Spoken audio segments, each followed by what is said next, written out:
نبی کی غلام سے پیدا ہوئے بچے کا باپ کون؟ پچھلی 2 ویڈیوز میں ہم نے یہ کہانی بڑی ڈیٹیل میں جانی کہ نبی کی سیکشول لائف میں کیا کیا دقتیں تھیں۔ مانسک بیماریوں کے چلتے نبی کو دھوکے ہوتے تھے کہ انہوں نے اپنی ساری بیویوں سے ایک ہی رات میں سیکس کیا، جبکہ اصل میں ایسا کچھ نہیں ہوتا تھا۔ یہ پرابلمز ان کے آخری وقت میں زیادہ ہو گئی تھیں، وہ بھی تب جب ان کے پاس بہت ساری بیویاں اور غلام عورتیں تھیں۔ آج کی ویڈیو میں دیکھیں گے کہ جب ان کے اس وقت میں ان کی غلام ماریا قبطیہ سے انہیں بیٹا ہوا تو کیسے ان کی بیویوں نے ہی اس پر سوال کھڑے کیے۔ اس کے علاوہ عائشہ پر زنا کے الزام پر بھی روشنی ڈالیں گے۔ تو بنے رہیے ویڈیو کے آخر تک اور شروع کرتے ہیں بنا اللہ کے نام سے۔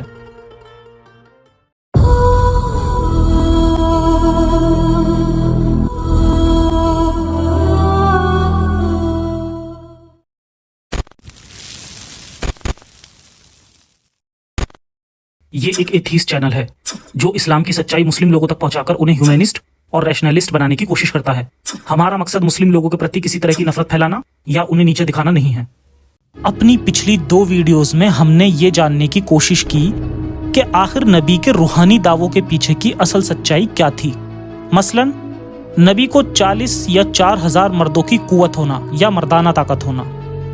ویسے تو یہ دعویٰ اپنے آپ میں بچکانا ہے کہ خدا اپنے نبی کے جنگ میں دانت توڑوانے دیتا ہے مگر سیکس کرنے کے لیے 4000 لوگوں کی طاقت دیتا ہے، اور پھر آگے یہ دعویٰ بھی غلط ثابت ہو جاتا ہے۔ دوسرا دعویٰ کہ وہ ختنے کے ساتھ پیدا ہوئے اور جس نے انہیں ننگا دیکھا وہ اندھا ہو جائے گا۔ پہلے دعوے کی طرح اس کی بھی دھجیاں اڑ جاتی ہیں جب ہم دیکھتے ہیں کہ نبی کے ختنے کے ساتھ پیدا ہونے کا کوئی بھی ثبوت نہیں، اور الٹا نبی نے اپنی بیویوں کو بھی اپنا پرائیویٹ پارٹ نہیں دیکھنے دیا، یہاں تک کہ مرنے کے بعد بھی غسل میں پرائیویٹ پارٹ دکھانے کی اجازت نہیں۔ اپنے آپ کو نبی دکھانے کے لیے نبی نے ایسے کئی دعوے اپنی زندگی میں کیے، لیکن سبھی اسلامک کتابوں سے ہی غلط ثابت ہوتے ہیں، جس کو ڈیٹیل میں اپنی آنے والی سیریز میں بھی ڈسکس کریں گے۔ نبی کی سیکشول پرابلمز کے بارے میں ہم اپنی پچھلی ویڈیوز میں جان ہی چکے ہیں۔ اب دیکھتے ہیں ان کی ان پرابلمز کے سمے میں ہوئے اس واقعے کو جو ان کے جھوٹے دعووں کی اور پول کھولتا ہے، یعنی ماریا قبطیہ کا قصہ، اور پھر عائشہ پر زنا کے الزام کا قصہ بھی دیکھیں گے۔ ماریا قبطیہ کا قصہ۔ جب محمد صاحب کی عمر 60 کے اوپر تھی اور ان کی موت کے قریب 2 سے 3 سال باقی بچے تھے، تبھی اچانک سے محمد ابراہیم نام کے ایک بچے کا باپ بن جاتے ہیں۔ ابراہیم ان کی سیکس غلام ماریا سے ہوا تھا۔ یہ گھنگرالے بالوں کی تھی اور بہت ہی سندر تھی، اور یہ وہ عیسائی لڑکی تھی جسے ایجپٹ کے راجا نے محمد صاحب کو تحفے میں دیا تھا۔ خدا کا نبی ہوتے ہوئے بھی محمد صاحب نے عرب کے اس عورتوں کے لین دین والے واہیہ سسٹم کا بھرپور فائدہ اٹھایا اور ماریا کو اپنی کونکیوبائن یعنی کہ لونڈی بنا لیا۔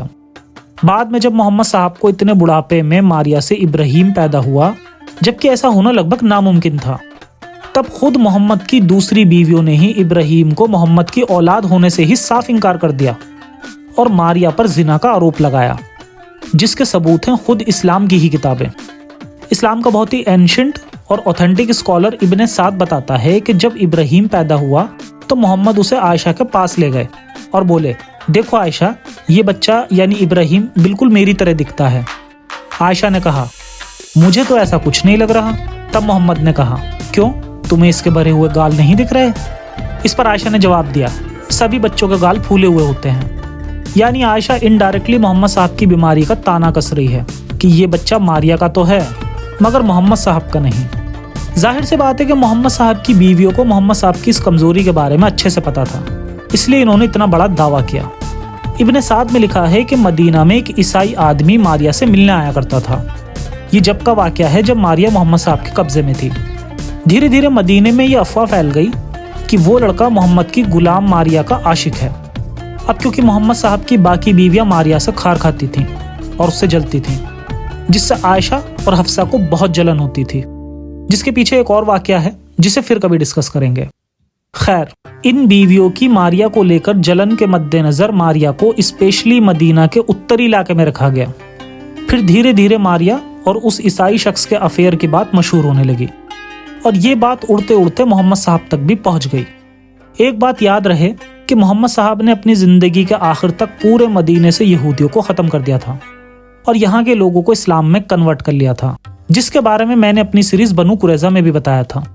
اب محمد صاحب یہاں راج کرتے تھے اور کسی کی ہمت بھی نہیں تھی کہ کوئی ان کے خلاف کچھ بھی کہے، کیونکہ یہ چھوٹی چھوٹی باتوں پر لوگوں کے قتل تک کروا دیا کرتے تھے۔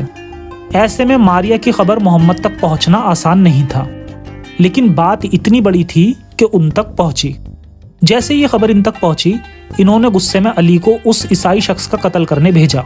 یہاں ان کا یہ ایکشن بھی اس خبر کو کنفرم کرتا ہے، حالانکہ یہاں بھی ایک چال نظر آتی ہے جو آگے پتہ چلے گی۔ خیر، محمد کے حکم سے علی اسے قتل کرنے کے لیے نکلا، اور جب اس عیسائی شخص نے علی کو اپنی اور آتے دیکھا تو اس نے ترنت اپنے نیچے کے کپڑے ہٹا دیے، اور جب اس شخص نے قتل ہونے سے پہلے ہی اپنے کپڑے اتار دیے تو علی نے دیکھا کہ اس کے پاس اس کا پرائیویٹ آرگن ہی نہیں تھا۔ پھر علی نے اسے زندہ ہی چھوڑ دیا، اور پھر علی نے یہ بات آ کر محمد صاحب کو بتائی، اور پھر محمد صاحب نے مدینہ کے لوگوں کو اس بارے میں بتایا کہ کس طرح انہوں نے علی کو اسے مارنے بھیجا لیکن اس کا میل آرگن نہیں تھا۔ تو اس طرح محمد صاحب نے اپنے خلاف لگائے گئے آروپوں پر پردہ ڈال دیا۔ دراصل حقیقت تو یہ ہے کہ لوگوں کی زبان بند کرنے کے لیے ہی محمد صاحب نے یہ بہانہ بنایا تھا، تاکہ لوگ ماریا کے اس عاشق کی بات کرنا بند کر دیں۔ اس سچ کو جھوٹ میں بدلنے کے لیے محمد صاحب نے وہ سارے پیترے اپنائے جو اکثر یہ اپناتے تھے۔ نمبر 1، جھوٹی کہانیاں گڑھنا۔ نمبر 2، اللہ سے گواہی دلوانا۔ سب سے پہلے دیکھتے ہیں جھوٹی کہانی گڑھنا۔ تبری نے بڑی ڈیٹیل میں اس شخص کے بارے میں لکھا اور کہا کہ یہ شخص ہمیشہ سے ہی نامرد تھا، اور ایجپٹ کے راجہ مکوکس نے 2 غلام لونڈیوں یعنی ماریا اور اس کی بہن سیرین کے ساتھ اسے مدینہ بھیجا تھا تاکہ وہ ان کی حفاظت کر سکے، اور جب علی سے مارنے گیا تو یہ اس کا ارادہ سمجھ گیا اور اس نے اپنے کپڑے اتار دیے، جس کے بعد علی نے اسے چھوڑ دیا۔ کتنی عجیب بات ہے کہ نبی کو یہ سب پتہ ہی نہیں تھا، اور پھر علی کے وہاں جانے کے بعد ہی انہیں یہ سب پتہ چلا۔ اور اتنا ہی نہیں، وہ شخص بھی علی کو دیکھتے ہی سمجھ گیا کہ وہ کیوں آیا ہے، اور اس نے اپنے آپ کو ثابت بھی کر دیا۔ خیر، نبی نے اپنی عزت بچانے کے لیے صرف یہ کہانی ہی نہیں گڑھی بلکہ ہمیشہ کی طرح اللہ کا بھی سہارا لیا۔ اب دیکھتے ہیں اللہ سے گواہی۔ ایک حدیث میں آتا ہے کہ جب ماریا کی کوکھ سے ابراہیم پیدا ہوا تو فرشتے جبرائیل نے السلام علیکم یا ابا ابراہیم کہتے ہوئے سلام کیا اور اسے بتایا کہ وہ اس کا باپ ہے۔ اب یہاں اس حدیث کو دیکھ کر کوئی بھی پتہ لگا سکتا ہے کہ یہاں اس حدیث کو گڑھنے کی کیا ضرورت پڑی ہوگی۔ نبی اپنی پرسنل پرابلمز کو سالو کرنے کے لیے ہمیشہ اللہ کا سہارا لیتے تھے اور گواہیاں بھی دلواتے تھے، اور ایسی ہی گواہی انہوں نے تب بھی دلوائی جب عائشہ پر زنا کا آروپ لگا، جسے ہم اسی ویڈیو میں آگے سمجھیں گے۔ خیر، ایک شیعہ ریفرنس ملتا ہے جس میں لکھا ہے کہ جس وقت ماریا سے پیدا ہوئے ابراہیم لڑکے کی موت ہوئی تو اس وقت عائشہ نے پیغمبر سے کہا کہ آپ اس کی موت پر کیوں غمگین ہوتے ہیں، حالانکہ وہ آپ کی نسل سے نہیں تھا، وہ تو جریر کا بیٹا ہے۔ ابھی ایک پوائنٹ اور ہے جو ثابت کرتا ہے کہ نبی کو بھی ماریا قبطیہ پر بھروسہ نہیں تھا۔ بڑی حیرانی کی بات ہے کہ جس دن ابراہیم کی موت ہوئی اس وقت وہ بہت ہی کم عمر کا تھا۔ محمد مسجد گئے اور وہاں عبادت کرنے کے بعد انہوں نے کھڑے ہو کر خطبہ دیا۔ اس میں انہوں نے بتایا کہ زنا کرنے والے لوگوں یعنی ویبھچاریوں کو جہنم میں کیا سزا ملے گی۔ یہاں ایک چھوٹا بچہ مرا تھا۔ خطبے میں نبی کی اولاد مرنے پر کیا ہوتا ہے وہ ہونا چاہیے، لیکن یہاں خطبے میں زنا کرنے والوں کو اللہ کیا سزا دے گا وہ بتایا جا رہا ہے۔ سوچئے ابراہیم کے مرنے کے بعد نبی کے من میں کیا چل رہا تھا، جو ان کے خطبے میں بھی صاف دکھا۔ اب دیکھتے ہیں عائشہ پر زنا کا الزام اور نبی کا پھر سے اللہ کو اپنے پرسنل معاملوں میں کھینچنے کا واقعہ۔ عائشہ کا افیئر۔ مسلمز اکثر کہتے ہیں کہ نبی نے اپنی لائف میں بہت تکلیفیں سہی ہیں، اور یہ حدیثیں دیکھ کر لگتا بھی ہے کہ نبی نے اپنے آپ کو نبی ثابت کرنے کے لیے بہت تکلیفیں سہی۔ جھوٹ اور مکاری صرف سامنے والے کو ہی نقصان نہیں دیتی بلکہ کبھی کبھی یہ کرنے والے کو بھی نقصان کرتی ہیں۔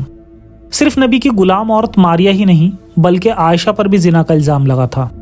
جی ہاں، وہی عائشہ جو ماریا پر الزام لگا رہی تھی۔ کہا جاتا ہے کہ محمد کی سب سے چھوٹی بیوی عائشہ کی مدینہ کے صفوان نامک لڑکے سے افیئر ہونے کی باتیں بھی ہواؤں میں تیر رہی تھیں، اور اس بات کو لے کر بہت ہلہ بھی ہوا تھا۔ محمد صاحب کے بڑے بڑے صحابہ بھی عائشہ پر لگائے گئے اس الزام پر راضی تھے، جس میں سب سے بڑا نام امام علی کا بھی آتا ہے۔ ان سبھی لوگوں نے اس بات کو سمجھ کر اور محمد صاحب کے عرب کے لوگوں کے بیچ اور زیادہ بدنامی نہ ہو اس لیے علی اور باقی صحابیوں نے محمد صاحب کو مشورہ بھی دیا کہ وہ عائشہ کو طلاق دے دیں تاکہ وہ اس بدنامی سے بچ جائیں